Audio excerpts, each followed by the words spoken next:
You see something like this happen roughly once a game. A referee calls something on the field, and then either a coach challenges it, or it gets automatically reviewed upstairs. After further review, the referee decides to overturn the call on the field. Something like that is pretty normal, where the referee changes the call. But have you ever seen it where the referee changes the call twice on the same play? They call it one way, then after video review call it another way, only to go back to the original call on the field after that. Well, that's exactly what happened in a 1990 game between the New York Jets and the Miami Dolphins. This is the story of the time the referee changed the call on the field after video review twice. First, we need some context before the play. The instant replay system that we have today is not the same system that we had 30 years ago. There's a reason that the owners got rid of instant replay after the 1991 season, and that's because there were some major flaws with the system, as you are going to see in a bit. One of these flaws came during a 1986 game between the Oakland Raiders and the Kansas City Chiefs, where the referee awarded a touchdown on what should have been an incompletion, thanks to a miscommunication. You can check that video out in the upper right corner. As for this game, this one of the Meadowlands between these two AFC East rivals is critical for both teams. For the Dolphins, the good news is that they're sitting at 7-1, tied for the best record in the AFC. The bad news is that the team that they're tied with is the Buffalo Bills, who are also 7-1. Right now, Miami owns the tiebreaker over Buffalo thanks to a Week 2 victory, but the Dolphins have no breathing room whatsoever in their quest to win the AFC East for the first time since 1985. For the Jets, they're sitting at 4-5, desperately fighting at the midway point for a playoff spot. Remember that 1990 was the first time that the NFL had 6 teams in each conference make the postseason. Right now, the Jets were a game out of a playoff spot, as the 5-4 Pittsburgh Steelers currently have the number 6 seed. However, there were 2 other teams sitting at 4-5, and 2 others at 3-5. This was a critical game for both teams, but for completely different reasons. So with that out of the way, let's talk about the game. Not much happened offensively in the first half, as the teams entered the halftime break tied at 3 apiece. In the third quarter though, Miami scored the first touchdown of the game. After a punt took a weird bounce off of the Jets player, Miami recovered, and they capitalized on the good field position, as Dan Marino threw a 4-yard pass to Tony Page. On Miami's next drive, they get into field goal range, though Pete Stoyanovich misses the kick, which was the first miss of the season for him after going 13 for 13 to start off the year. If you want to see a video I did on Stoyanovich, you can check that out in the upper right corner. And this is where the fireworks happen, because on the very next play, Ken O'Brien throws an interception to Tim McKyer. McKyer loses the football at the end of the play, and Johnny Hector, the 8-year veteran, has the awareness to fall on it just in case. It doesn't matter, because the referees ruled that McKyer stepped out of bounds before fumbling, meaning that the play was over. The original call on the field is Miami football. First down Dolphins. This goes upstairs to video review, and upon further review, McKyer fumbled the football in bounds. In fact, it wasn't even close.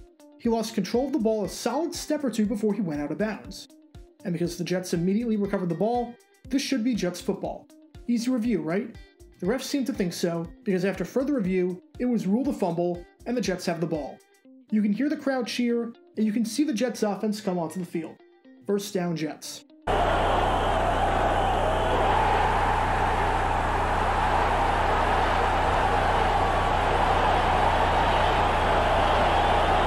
In a normal world, this should be where the video ends. In a world where referees did their jobs, this is a non-story. The refs thought one thing, then they looked at the video review, realized they were wrong, and they overturned it. Except as you can probably tell by now, this is not a normal world. Because after the refs and replay official Bill Swanson give the call to the Jets, the refs huddle up again. And after that huddle, this is what happens. The play on the field was ruled. The player out of bounds. We had an inadvertent whistle. Oh, the old ball belongs to Miami. First down. Oh my, the old inadvertent whistle trick. Why didn't they say that in the first place? Yeah, that is upsetting, and for coaches it must drive you crazy. If that was the case, they knew it immediately. Why did they even review it? So let me get this straight. It takes 3 minutes to review the play and have everyone huddle up and discuss what's happening, and then after the Jets take the field on offense, the refs decide, never mind, there was an inadvertent whistle.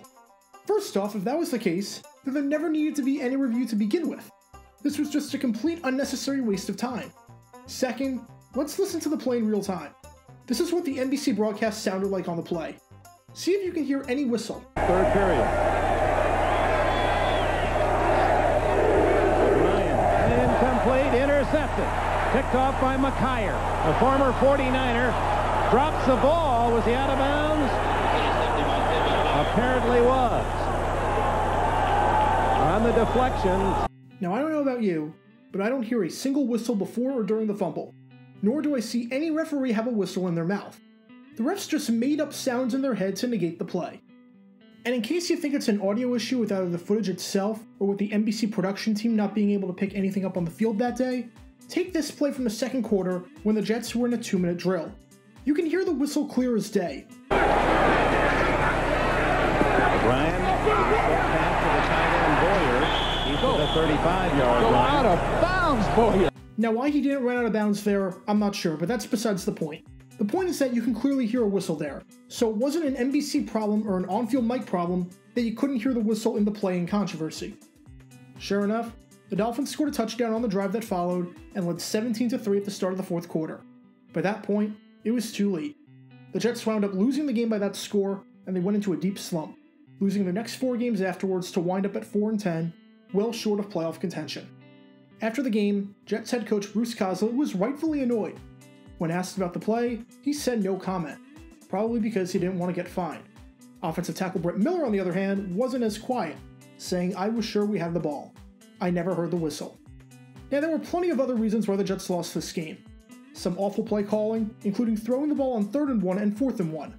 Some badly missed opportunities, a false start on 4th down, the fact that they turned the ball over 3 times and had just 154 yards of total offense. But this play definitely did not help their cause.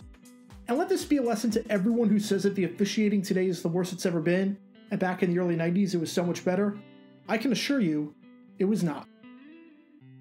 Special thanks to all our Patreon supporters for helping the channel. Your support is greatly appreciated. See how you can become a patron and request future video topics in the description below.